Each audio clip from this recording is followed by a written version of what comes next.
అటువంటి మంత్రం ఇది. అంతేకాదు యోగ సాధన అంటే మీలో దైవ శక్తి పెరుగుతుంది, సాత్విక గుణాలు పెరుగుతాయి, మరియు మీరు ధ్యానం మంత్రం ఏ పూజ చేసినా పరిపూర్ణ ఫలం మీపైన ప్రభావం చూపిస్తుంది. ఆరోగ్యంతో పాటు విద్య కూడా ప్రాప్తిస్తుంది. అటువంటి దివ్యమైన ఒక మంత్రమే స్త్రీ యోగిని మంత్రము. మన ఇంట్లో ఒక రోజు ఒక పూలు పెట్టుకొని ఒక 108 లేదా 11 అలాంటి పూలు పెట్టుకొని దుర్గాదేవికి ప్రతి మంత్రం చెప్పి ఒక్కొక్క పుష్పాన్ని సమర్పించుకోవచ్చు. అలాగైనా ఆచరించవచ్చు. లేదంటే జపమాల తీసుకొని రోజు 108 సార్లు ఈ మంత్రాన్ని జపించవచ్చు. ఉదయం కానీ సాయంత్రం కానీ 2 సమయంలో కూడా దీన్ని ఆచరించవచ్చు. మధ్యాహ్నిక వేళ చేయకూడదు. సూర్యోదయ సమయం మంచిది, లేదా సూర్యాస్తమైన సమయం మంచిది. తూర్పు దిశకి కూర్చోవాలి.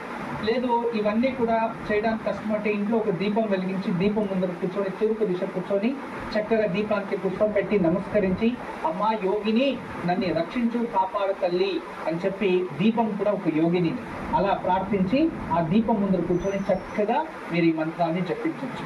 మంత్రం కాస్త పెద్దగానే ఉంటుంది, కానీ చాలా శక్తియుతమైనది. ఇప్పుడు మీకు తెలియజేస్తాను. ఈ మంత్రాన్ని చక్కగా వింటూ దాని ఒక ఫోటో తీసుకోండి, లేదా వీడియో తీసుకోండి. ఇది చాలా ఉపయోగం అవుతుంది. చాలా శక్తియుతమైన మంత్రము. దీన్ని చిన్నవారు, పెద్దవారు, స్త్రీలు, పురుషులు అందరూ ఈ మంత్రాన్ని జపించచ్చు. ఈ మంత్రం ఒకటి ఉంటే మీ జీవితంలో మీకు అన్నీ ప్రాప్తించినట్టే. ఎందుకంటే ఎన్నో సమయాల్లో, ఎన్నో సందర్భాల్లో ఎన్నో ఆచరించాలి అనుకుంటాం, అవన్నీ ఆచరించడానికి అవ్వదు కొన్ని సందర్భాల్లో. అందువలన ఈ మంత్రం ఒకటి మీ దగ్గర ఉంటే మీ దగ్గర ఒక పెద్ద ఆయుధం ఉన్నట్టే. గుర్తుంచుకోండి, ఎప్పుడు మిమ్మల్ని రక్షిస్తూ ఉంటుంది. ఈ మంత్రాన్ని మీరు నేర్చుకోండి, మీ ఇంట్లో ఉన్న వాళ్ళకి నేర్పించండి, మీ పిల్లలకి నేర్పించండి. దీన్ని ప్రతిరోజు అభ్యాసిస్తూ ఉంటే వాళ్ళ జీవితంలో కష్టాలు అనేవి ఉండవు. అటువంటి గొప్ప మంత్రం ఈ మంత్రం. శోకహారిణి అంటే ఆలోచించండి. ఎటువంటి శోకంలో ఉన్నా, డిప్రెషన్లో ఉన్నా దాని నుంచి వెంటనే బయటకు వస్తారంటే ఎంత శక్తియుతమైన మంత్రము అనేది అర్థమైంది అనుకుంటా.